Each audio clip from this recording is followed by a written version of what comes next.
থিকনেটের কেবলের ব্যাস কত? তো একটু দেখো যে থিকনেটের একটু আগে আমি পুরুত্ব নিয়ে বলছিলাম যে আমাদের থিন 0.25 ইঞ্চ আর থিক কি 0.5 ইঞ্চ। বাট ইস্যু এই দুইটা ছিল বইয়ে পুরুত্ব আকারে, এখানে পুরুত্ব না দিয়ে চাইছে ব্যাস কত। সো কিছু কিছু বইয়ে এইটা ডিরেক্টলি দেয়া নাই, জাস্ট পুরুত্ব দেয়া আছে।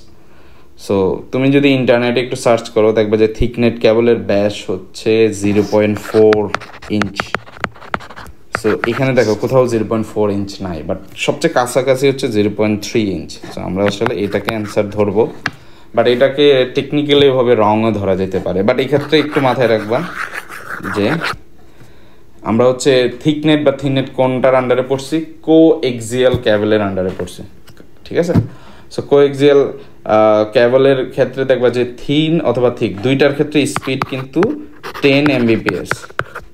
তো এখান থেকে একটা বোঝার বিষয় যে এটার স্পিডে তেমন চেঞ্জ হয় না, বাট হ্যাঁ যে থিন নেটে তোমার একটা ডিস্টেন্স কম কভার করে, দূরত্ব কম কভার করে, বাট থিক যে তোমার অনেক বেশি দূরত্ব পর্যন্ত তোমার ডেটা ট্রান্সফার করতে পারে।